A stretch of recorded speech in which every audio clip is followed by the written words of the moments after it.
We're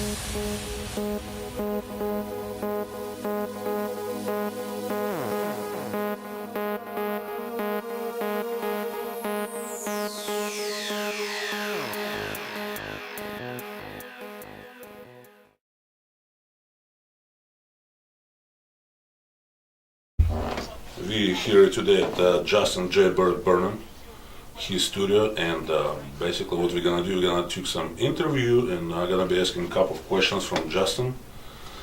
All right, Justin, can you please tell us a little bit about yourself? Like Stan said, I'm Justin Burnham. Everybody calls me J-Byrd. My friends call me J-Byrd. It's more of a street name, and then it turned into a hip hop name. It was just something that went from just a nickname to being big, because I got into music, and I went from doing rap music, freestyling, and hallways, going against people, battling, having fun. But I started to win a lot of those battles, and it started to get the attention of other people. One day I got offered by a friend, a friend of mine, to buy a studio because he had to pay a $200 fine or he was going to go to jail. So he said, $200 for the studio right here, right now. I actually had the money on me at the time, and I took it, ran with it, and started doing music, started doing shows. I met Twister, I met Afro Man, and then for some time there, I took a break from my music because I got involved in MMA about 3, maybe 4 years ago, and I lost my first fight to a guy named Chris Howard. And that night, I realized that I still wanted to keep fighting. Something about it just drew me back. I went outside after I lost my first fight. I took one hit of my cigarette and I threw it on the ground. I stomped on it, and I ain't smoked since. Started training, started winning a few fights, and eventually 7 wins in a row later, I won the 135 tapped out championship. And right now I'm currently 13-16. I'm going after a 145 belt for cage combat the 23rd of March, and that's going to be at the Wing Stadium, co-main event. So my goal for MMA, for amateur MMA, has always been to hold a belt in both of the weight classes, and I've already held one at 35, and I'm hoping to pull off my goal for the 45 title. So that's what's been giving me a break from my MMA, or from my music, is the fact that I got addicted to MMA. Okay, and how did you get involved in MMA? I had a friend. How did I get involved in MMA? Long story short, I had a friend named Chris Vance. He's a fellow MMA fighter. He comes back, he comes and goes. Pretty good. He's a record of 7-3 now, I believe. But Chris, I used to work with him, and he's kind of a hyper guy. I was working one day, he comes up to me, "Hey buddy, guess what I'm doing?" I'm like, "What's up?" He said, "I'm cage fighting." I'm like, "No, you're not." He's like, "No, seriously, I am. This Saturday, man, you should sign up." So after work, we went to his house, got on his computer, and saw that he was signed up to fight for Tapped Out. And I decided to sign up too. And like I said, we both fought that night for our first time. We both lost.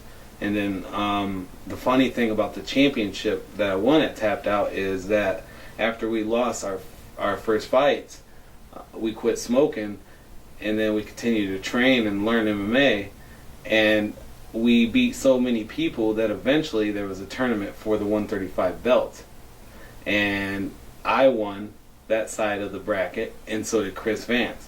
So I had to face the guy who got me into MMA for the title, and eventually I beat him for the title, but we're still great friends afterwards. That's how I got involved in MMA, and been addicted ever since then. I've been to Tapped Out, to MFL, which is a great venue, AFA, Combat Zone, Cage Combat, 9.5 Series, West Michigan Wars, you name it, I've been there.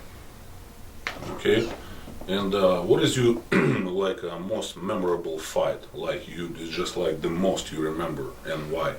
This is gonna be. I'm gonna say two fights. I'm gonna say my one of my most memorable fights would be with a guy named Aki Molden, from West Michigan Wars. We both won fight of the night that night. We went 3 rounds, and that was the first fight out of all 30 of my fights. That was the first fight that ever went to decision, and I won by obvious choice because I beat him in all 3 rounds. I mean, just his strength and he just would not stop. He was ruthless. That was probably my most memorable fight because of the effort, and I think that was the longest that I was in the cage. And then plus winning fight of the night that night and having an award sitting on my shelf was one of the first awards I've ever had. The last time I got an award was when I got principal's honor roll in school, so it was cool to receive an award. My second favorite fight would be against a good friend of mine named Josh Kirkland. It was one of my best performances. The fight lasted 39 seconds. I threw a kick within the first 5, maybe 10 seconds, Kyle. I don't know. In the fight, and it broke his jaw immediately, but he kept fighting. Eventually, I got him in a standing guillotine, and he tapped out. Well, after the fight, I asked him, "Why did you tap out?" I didn't have the choke all the way in, and he said that his jaw was broken. I was wrenching on it. Those are probably my 2 most memorable fights so far. Okay. And what is your goal? What is your goal, like MMA wise? Like, what do you plan to do? Honestly, and this is truthfully, my amateur MMA goal is to hold 2 titles in both weight classes that I have fought in. 135, which I have held the 135 title for Tapped Out and lost to Rico Robinson. Congratulations to him. But I did complete that goal of holding the 135. My goal is to also hold a 145 title. I don't care what venue. I have one coming up, like I said, March 23rd for Cage Combat, co-main against a Christopher Nix for the 145 strap. And hopefully on the 23rd, my dream could be complete of actually holding 2 titles in 2 different weight classes. Is the Cage Combat, is it in Michigan? Yes, that's a Michigan fight, and I love Indiana. I love fighting in Indiana because it's my state. But my favorite to fight is in Michigan because I am very good with my knees and elbows, and they're sanctioned in Indiana, so you can't necessarily do that, and that kind of eliminates a lot of my fighting style. So fighting in Michigan for a title is actually a great opportunity for me to bring home the 45 strap. Okay, and tell us about how do you train, where do you train, and what do you do for training? I train. Sometimes I train with a group of guys, Team Relentless, that Eli Cantu, very well known, the Latin Lion. Big shots out. I trained with them for a while, but they train a lot in South Bend, and money and gas is hard. I mean, we live in the COE, City of Elkhart. My money's hard nowadays. I can't drive out to South Bend all the time. Honestly, most of my training, and whether some people like it or not, but most of the skill and fights that you have seen has been from me training myself in my garage, and with the help of Kyle Forrester. He had his garage set up with mats, and we had a guy named Joe Paris who came over and taught us jiu-jitsu, and I got to give shots out to Joe Paris and Darren Paris. Thank you for the jits, and Kyle for just for the experience. I train in my garage a lot for stand-up. I got a bench in there. For cardio and for weight cutting, I usually put on a sauna suit, and then run for about 2 miles that way and all the way back. Take the sauna suit off, bunch of sweat everywhere, shower, That's what I normally do for my cardio, but I hit the bag a lot. I just recently got me some boxing headgear and boxing gloves, also focus mitts. So I work a lot on stand up because I'm more of a freestyle / jiu-jitsu fighter. That's what I do to train. Okay. Is there any amateur fighters you really want to fight? And if you do, who is that and why? Good question. You know what, to be honest, if there's any amateur fighter that I want to fight before before it ends for me anytime soon, I would literally have to say, I fought this guy before. There's actually two people, but one in particular I want. Andrew Karsten, because he is one of the best. We had a good fight the last time, but I feel that if I train a little harder, I feel that I'm ready for him. But as far as future-wise goes, because he is the best, in my opinion, and a lot of people would agree with me, and I know a lot of people may not think I'm ready, and I know I'm not ready now, but I will be soon. I could guarantee that. I would like to face Brandon Shellhart before I retire from amateur fighting. I would like to train real hard and have a shot at Brandon Shellhart one day, not for a title, just to say I have fought him, maybe possibly beat him, or just to say that I have went to war with him. Okay. And what is your plans? Let's say in 2 years you're gonna retire from amateur MMA, and what is your plans? You're gonna just become a full-time rapper, or what is your plan? Spend more time with your family, or both. My goal for amateur fighting is when it's all said and done and I'm ready to retire on my own recognizance. What I'm going to do, I got, like I said, I got my own studio office. I got good songs coming out. I got quite a few lists of songs. I got about 4 done out of 13 that I'm doing. I got a lot going on. I probably spend more time with my family, help continue raising my 5-year-old, because I mean, if it wasn't for her, to be honest with you, let me put it like this: if I didn't find MMA, and if I didn't have a 5-year-old, I'd probably be dead now. I mean, I used to get in a lot of trouble, unnecessary trouble, stupid trouble, wrong places, wrong time. People challenged me, I was always ready. Going to jail over dumb stuff. Now that I'm more grown, got into amateur fighting, got my 5-year-old, it's calmed me down.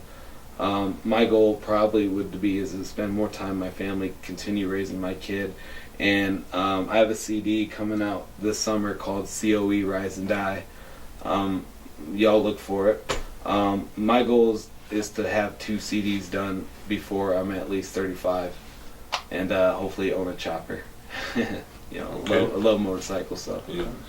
And do you know anybody else who is, for example, from Elkhart County, not necessarily from Elkhart, who is self-trained like you are, who's training out of garage, who's doing MMA fights? I'll explain you later on why I'm asking him. Kyle, throw me a bone here. Who would we say to train out? Everybody that's training out of Man Cave. Drew. Yeah, Drew Atkins. If you've seen a couple of his fights, especially I think his last one, he knocked somebody out so quick it wasn't even funny. And also he had a great fight with Steve Clark at I believe it was at the Cove for MFL last year, the Kovaleski Stadium. Andrew Atkins, who else trains out of the garage? Quite a few good fighters actually train out of the garage, and I know how promoters feel and gym members feel about training in a garage is not going to get you anywhere. Well, I mean, no disrespect to anybody or any promoters, but most of my wins and most of my training has been from the garage. I study MMA tapes. I study when people train me, and I study to the point I've watched over. God, I have so many King of the Cage fights videos. I've watched maybe over 1,000 fights of people I don't know, and I study how they got in that submission. I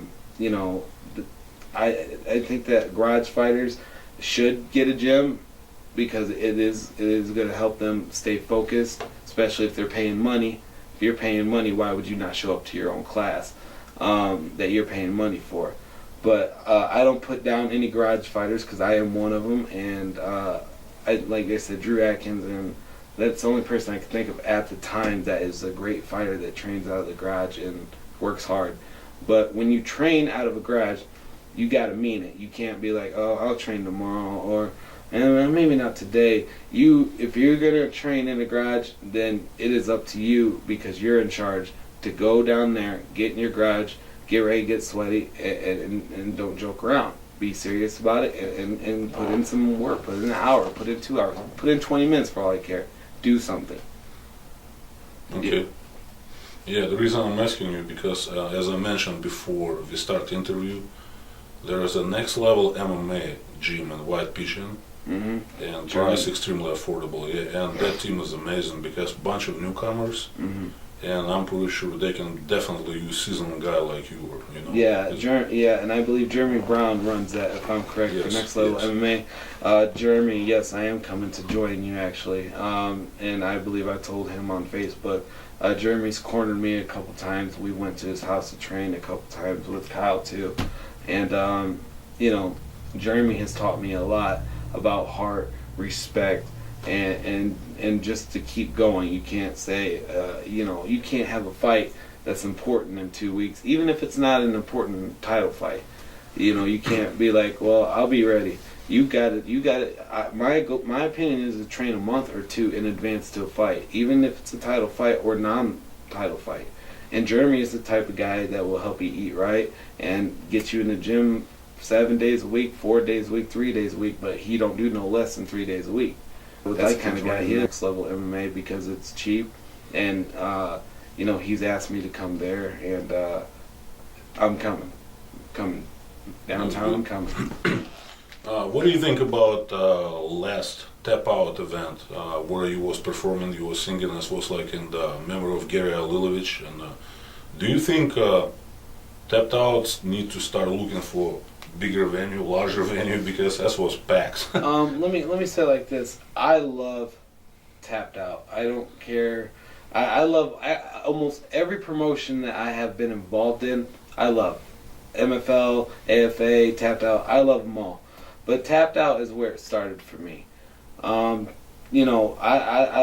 think that when I performed there, because I'm real good friends with everybody, I appreciate them letting me put my music out there to let everybody know that Justin Burnham also has other talents. And J-Byrd has a CD coming out. That's why they let me perform, and I appreciate that. Thank you, Tapped Out.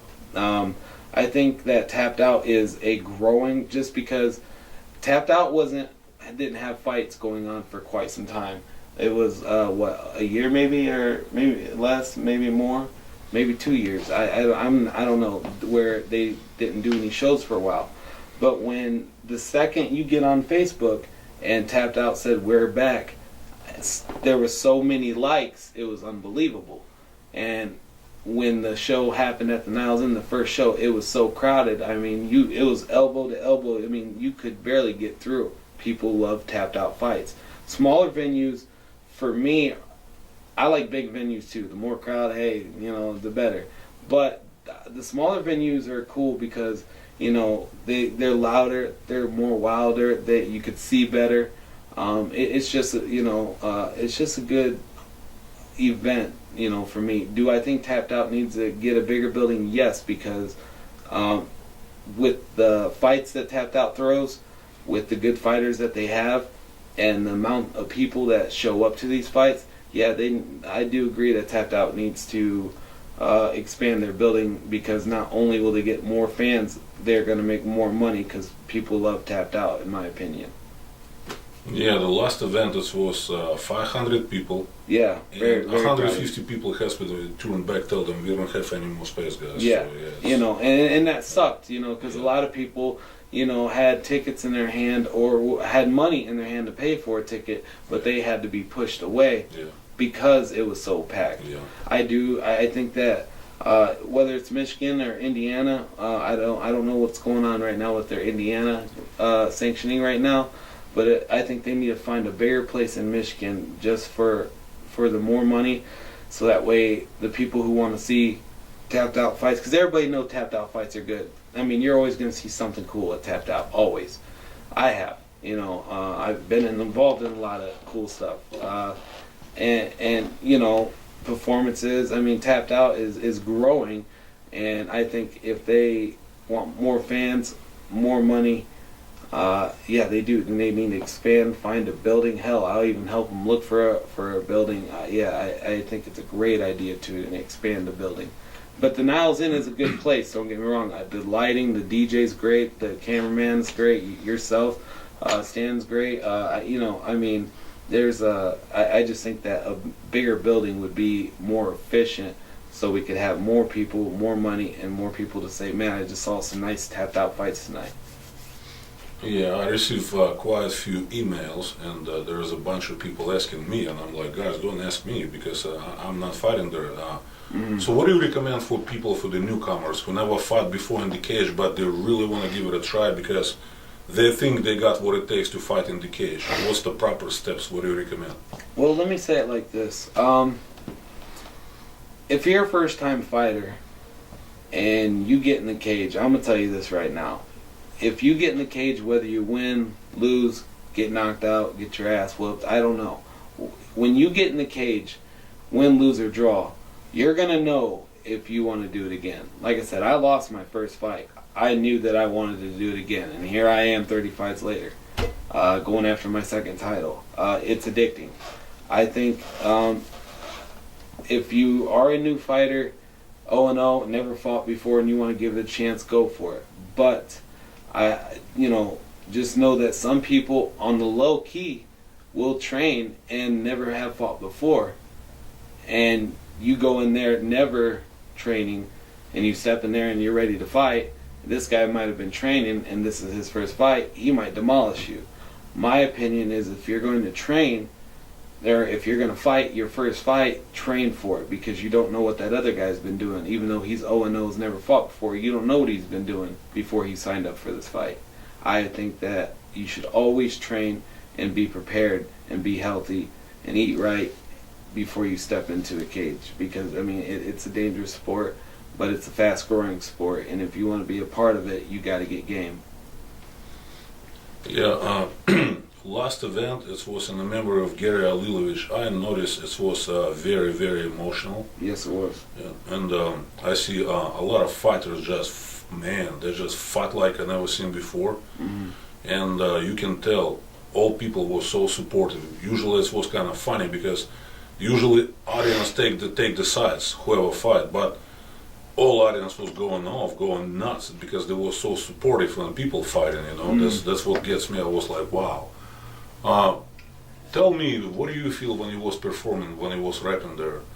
Is that was kind of emotional for you too, because you know Gary personally, or you saw him at least before? I saw him at least before, and yes, the performance was dedicated to Gary, and that's why Scott said, yes, I want you guys to perform. I was like, I want to do this for Gary. So it was for Gary Alilovich. I can't really pronounce his last name that well. I have seen him. I have met him. I don't know him, as friend-wise. But the reason why it was so emotional, because, that could have been me. That I could have been the one who got shot. You know what I mean? Left after a fight and went home, or something could have happened. And that could have been me who got shot. You never know what's going to happen. 1 minute. One day you're in the cage, 2 days later you're dead, because some coward shot you, pretty much for no reason. I think that it was very emotional for a lot of people, and you could tell when Scott Penrod was on the microphone talking about it. You could hear him choking up, because it was very emotional, because you see a guy go in the cage and put his heart, his beating heart in there, and fight his ass off, and now, a couple days later, and now his heart's not beating no more, and it's sad. It's real sad. It was a very emotional show, and I think that's what got the crowd. I think that's what got the show bigger that day, in my opinion. Yeah, it was awesome, because I saw, as well as you do, a couple of unusual fights. Like one guy, his name Brandon Schmeltz, he's a camera guy. He never trained even 1 minute of MMA in his entire life. Mm-hmm. He stepped to that cage and he won. I was like, wow. Mm-hmm. And after that, after he won, his body completely shut down on him because he never trained MMA. He's like, oh wow, he told me on the back, he said, I got so much respect for MMA guys right now because wow. He said, I thought I was in good shape. He said, I'm not. And he said, these guys doing it 2-3 times a month. He said, wow. I'm like, yeah. Yeah, I fight at least once or twice a month. Like I said, if you know, and it's a good thing that Brandon won. I mean, he did a great job.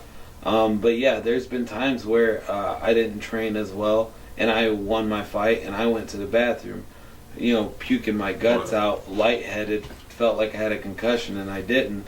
And that's what and no disrespect to any other fighter, but that's what you get when you don't train or eat right or get ready for a fight. You just step in there, whether you win, lose, or draw, you know, you're going to feel sick. Hell, you might even throw up in the ring.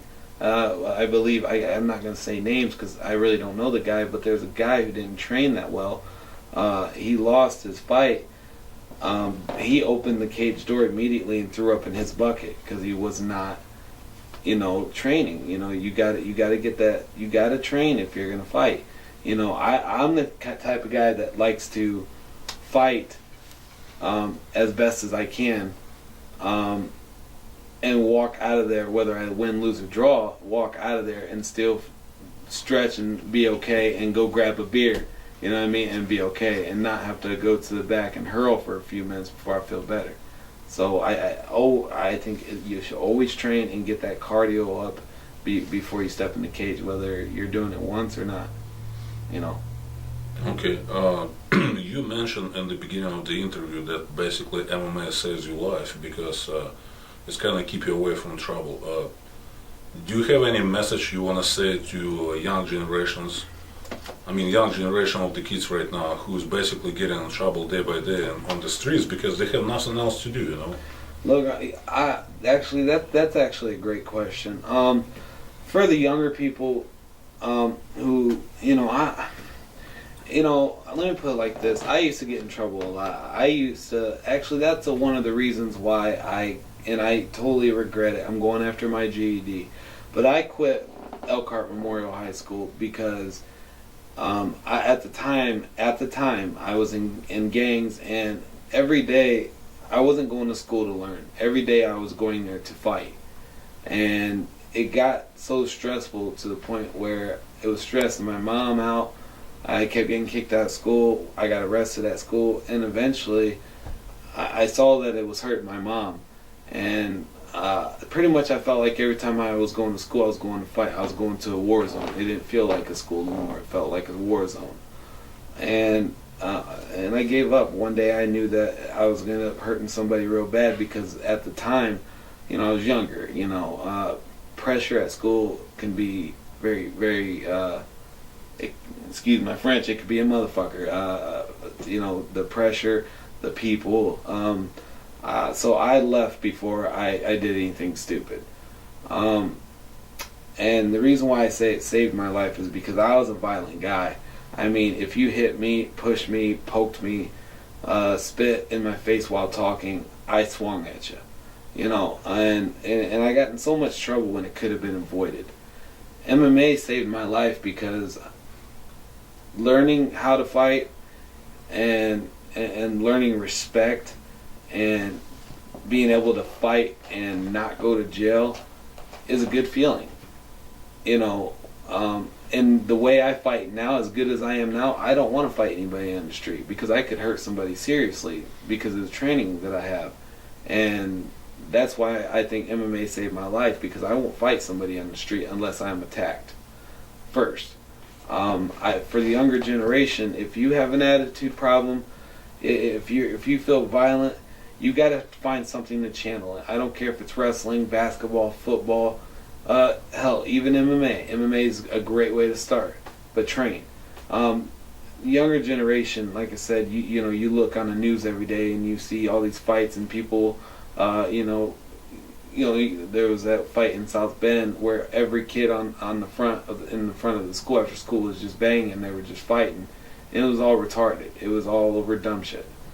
And I honestly think that people need to realize and think about their future, because pressure isn't nothing. Feeling like you got to be a part of a crew, that's nothing. Okay, you need to worry about yourself and yourself only, because my problem in school was I was too worried about what everybody else thought about me. Now I give rat's ass what anybody cares about me, and look what it's got me. It's got me my own studio. It's got me, my second title coming up. It got me great friends, good people. I met great people like yourself, Kyle. I have so many friends now because of the way I changed, and I can't thank MMA enough. I can't, I think that the younger generation needs to find something. Not drugs, because that's just going to do nothing but tear you down. That won't help. It may make you feel good for a little bit, but what are you going to do when that high's gone? You're going to feel the same, and you're going to waste money on more and more. Find something that gets you motivated. Something. When I found MMA, all I wanted to do was train. All I wanted to do was sign up for the next fight, and that was my adrenaline. And I tell you what, when the referee looks at me and says, "Are you ready, fighter? Are you ready, fighter? Fight." There is no adrenaline that can compare to that feeling, because everything around you is slow motion, but it's happening fast. I can't describe it. It's like jumping out of a plane.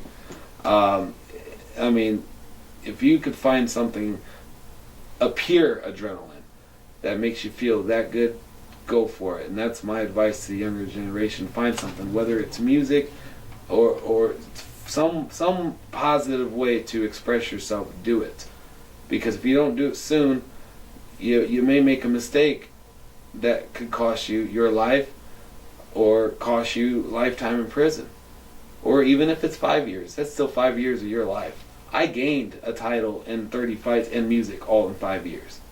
If I could do it, anybody could do it, and I still got more coming, and I'm only 26 going on 27. So that's my advice to the younger generation. All right.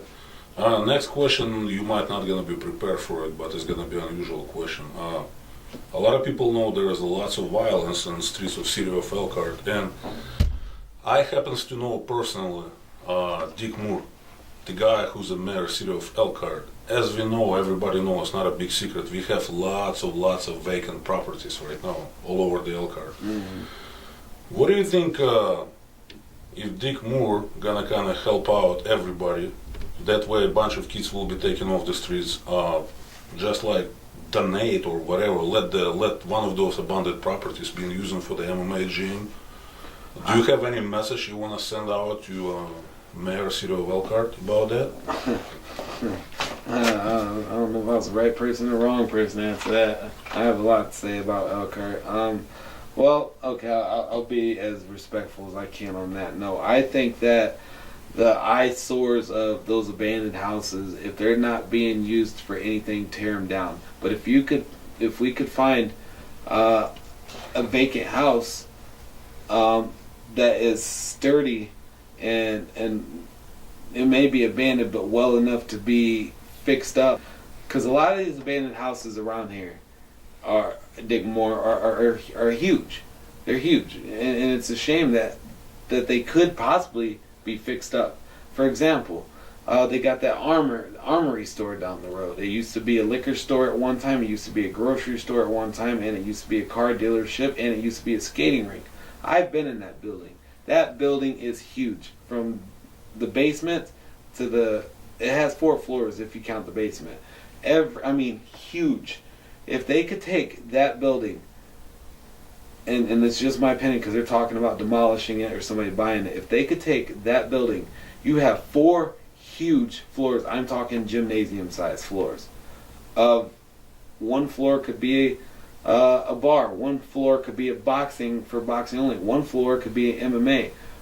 One floor downstairs could be an office for people who want to make appointments or make payment arrangements to do whatever's on level 1, 2, and 3. That's my opinion on places like that. Don't demolish them. That place has sentimental value. That place has been around since I was a kid. That's a historic place.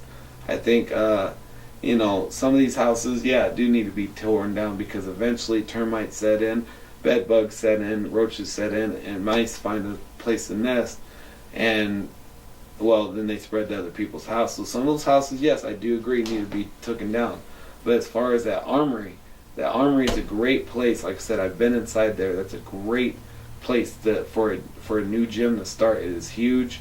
Parking ain't that much. Where is it located? Just literally down the road from me. Okay. Kyle knows where it's at. You know what I'm talking about. It's right on Main Street. Yeah, right on Main Street next to McDonald's. Wait a minute. Is that like where it used to be main Main packaged liquor? Oh, yes. Okay, gotcha. Yes. Okay, yeah, I've it's been a huge building. And the downstairs obviously was a liquor store, but that's huge downstairs. Yeah. But have you been upstairs and upstairs? Mm-hmm. Huge. I'm talking huge. You could put a skating rink up there, basketball gym. It is huge. Nice. I think that Dick Moore, let me say it like this: Dick Moore, for the kids that need somewhere to go besides the YMCA, somewhere where they could let out aggression the appropriate way. It's worth it. It's worth saving that building and making it an MMA gym / whatever else is good for the youth. And I think that whoever ends up buying it or owns it should have it cheap. Just because the cheaper, the better, because more people could, profit off of getting out of the violence and actually having somewhere to go to. When they're having a bad day, they keep the doors open. It's a place to walk into, sign your name in, pay a couple dollars, and then go upstairs and go hit a bag that they might have hanging up. If you got some jiu-jitsu guys up there, go see if you could get involved in a roll. I just think that places like that are a great place to clean up, fix, and make something of it. I'd hate to see it go. It'd be a waste. Yeah, I'm pretty sure. I think by City of Elkhart gonna save that building, they will save a lot of young lives too. I agree. I mean, it's just a lot of these people nowadays, and I've been around a lot of young people lately, 18, 19. Like I said, I'm not that old. I'm 26, but I've been around a lot of young guys and girls, and all they could seem to do is when they get their money is drink, smoke, have sex, and party. They don't have anything else to do. That's what they look forward to on the weekends. I want to see people have something else to look forward to. Oh, I got the money today, I'm going to the gym, and I could be there all day just for this amount of money. I could go learn jiu-jitsu. I could get my strength up, meet new people. I honestly think that that's one of the reasons why that building needs to be fixed up, is because all these people who work at factories. I know people right now that will tell me, and you straight to your face, oh, I work so I can get money, so I can get high. What kind of life is that? I think that if they could open up a building like that and save that building, with it being so big, there's so much room for so much progress to save the youth of Elkhart and bring the violence and the crime down and stop increasing new police cars and undercover cars and police forces. Because it would minimize crime if we could get the youth to find a place to go to. Okay, and what is your plans? I already know what is your plans about MMA. What is your plans about music? Tell us about what is your plans on your upcoming music project, like your CD. I know you mentioned your new CD coming out. What is your plans? Well, like I said, I have a CD coming out this summer. It's called COE Rise and Die. COE standing for City of Elkhart, obviously. Pretty much the CD means COE Rise and Die, because this is where I rise, this is where I've lived, and this is where I rised as a person in music and fighting. This is where I rised as a person, and most likely this is probably where I'll die at too. And if I die here, then I'm fine with that. I'm proud of that. If I ever became famous, and I mean this, a lot of people say this and don't mean their word. I'm telling you right now, if I became famous off of music or whatever it was, and I bought a mansion or two in LA, I promise that I would be the kind of guy that when I have a 2-week break from my job as a performer, I would be calling almost everybody from Elkhart that I know and flying them down to my house to have a party. There ain't gonna be P. Diddy at my house. There's not gonna be, all these famous rappers. I want COE. I want Elkhart people to come see what can happen if you succeed. Not to brag or nothing. I would love to have the COE to come to a mansion if I became famous. That's my goal. Is to show them that if I made it, this is what you can do. I will always be there for my city. I will always rep my city to the day I die, because like Barack Obama said, I got it recorded on one of these songs that Elkhart at one point was hit the worst out of every city, every state in America. We were hit the worst by the economy crisis, and I almost was homeless. I almost had to sell my studio, and I almost was in tears like, dude, if I sell my studio, my rap career is over. I thought it was over for me at one point, but I managed to, come up with money. I managed to keep my house by the graces of God, and I'm real thankful for that. I just think that as far as music goes, I like to do a lot more shows. Because I got a lot of plans. I can't say them now, but I got a lot of future plans coming up, and I think I'm going to be a really good performer for my city. I'd like to at least put out 2 or 3 CDs. My CDs are some are going to be club bouncing type songs because people like that. But most of the songs that I write come from my heart and come from Elkhart and the stuff that I go through and the stuff that people go through, struggling with money, struggling to just be happy, struggling to get over their addiction, but they're so broke that they have nothing else but to get drunk. They feel like giving up. I've been there. I've done it, and I felt it. I know your pain. Believe me, I know your pain. And I honestly think that if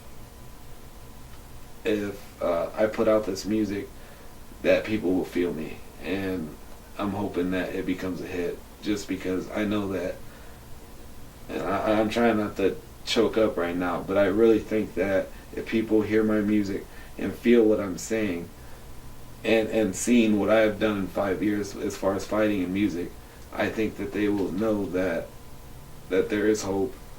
There's a way. God didn't put us here to suffer. I'm not too sure why God put us here, but I know it wasn't to suffer. I think that anybody can make it if you put effort into it, but you have to put effort into it. You have to. If you give up, then you already lost the war. Okay, and do you have any shout-outs to anybody? It's going to be a good time to do it now if you want. Well, I want to give a shout out to Stan for the MMA Reality Show. It's a great show. I've been watching it since it started. My boy Kyle Forrester for helping me train a little bit of jits, weight cutting. He taught me how to cut weight. He taught me how to cut 10 pounds in a week, the healthy way. Big shouts out to him. Big shouts out to Jeremy Brown and Next Level MMA for what Jeremy Brown has taught me. Big shouts out to Eli the Latin Lion Cantu, Miguel Vera, Apollo Perez, Pac-Man. All you guys have helped me out too. Trained with you guys quite a few times. Not as much as I should, but like I said, money's hard. I can't go to South Bend every day. Shouts out to all the promoters that have let me at their show. Chris Snyder, Scott Penrod, Todd Brown, Mike Brown, Justin Vanilla from AFA, Joel Chapman, Bruce Strunk, anybody that has allowed me at their show to fight for them, put on a good show. Thank you, and I appreciate you guys letting me show you my talents, and whether it's music or fighting, you'll be hearing from me in the future. Well, thank you very much, sir. That will conclude the interview, and again, we're gonna remind that would be Mr. Justin J-Byrd Burnham from city of Elkhart. Thank you, sir. Thank you.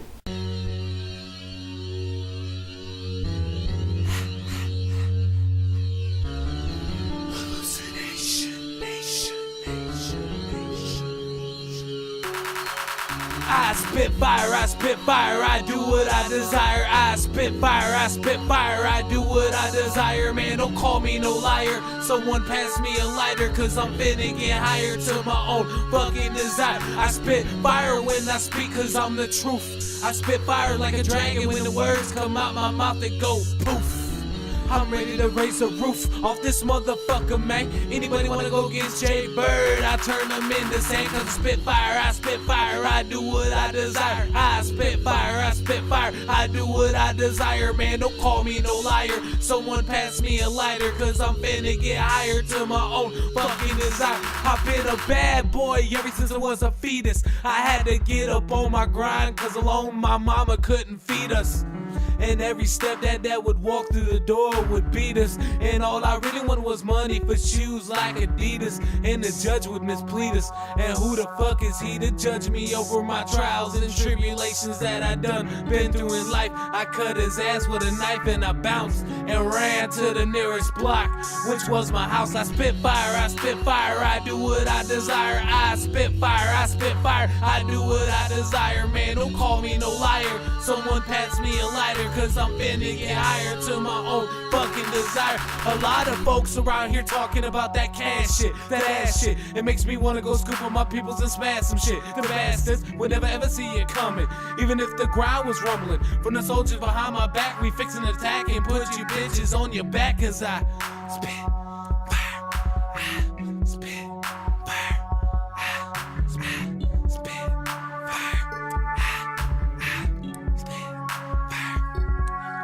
I spit fire, I spit fire, I spit fire, I do what I desire. I spit fire, I do what I desire. Man, don't call me no liar. Someone pass me a lighter, cause I'm finna get higher to my own fucking desire.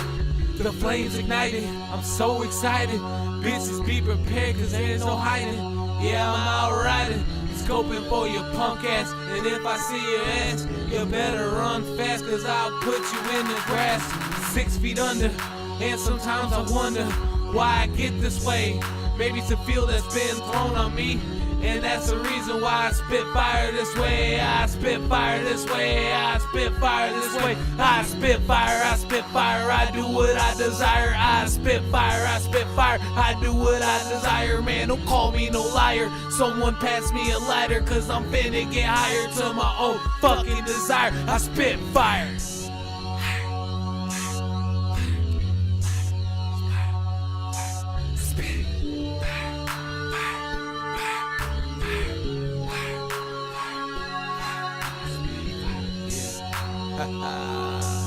Yeah, and there you have it, motherfuckers. I spit fire for a motherfucking reason. You know what I mean? Yeah, a lot of y'all folks talk a lot of shit about J-Byrd. Hey, fuck y'all motherfuckers, man. All this rage inside of me, just let it out through my microphone. You know, fuck y'all. I spit fire. Y'all couldn't even manage the pain I go through. Y'all need people to be fucking hard. Not me. I'm a rebel, bitch. I spit.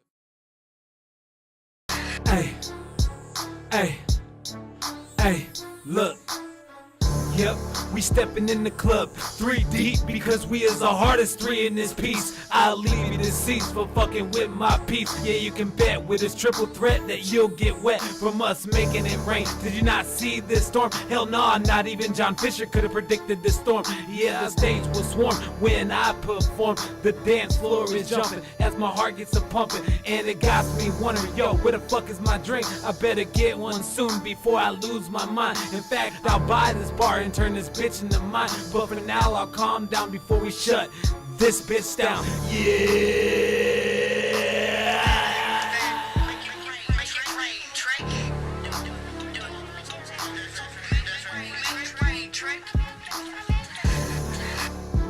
Get him. Get him. Yeah. Shasta. Me and Nay Nay, yeah, we play all day. When it comes to money, mama's gotta get paid. When it comes to money, that's something that I gotta do. Bitch out of line, have a face on YouTube. I'ma shut it down before it even starts. Give me some time, I'll break your fucking heart. Make it rain, trick, make it rain with my fist. Me mug on my face, cause I know I'm the shit. Words coming out my mouth, first gotta hit my lips. Spitting this first, got the club doing dolphin flips. Okay, I'm the trainer, hear that whistle. Time out, call the rep, cause I'm that issue. Please blow, huff, puff, these hoes need a tissue. I'm that bitch that make a hoes handcuff.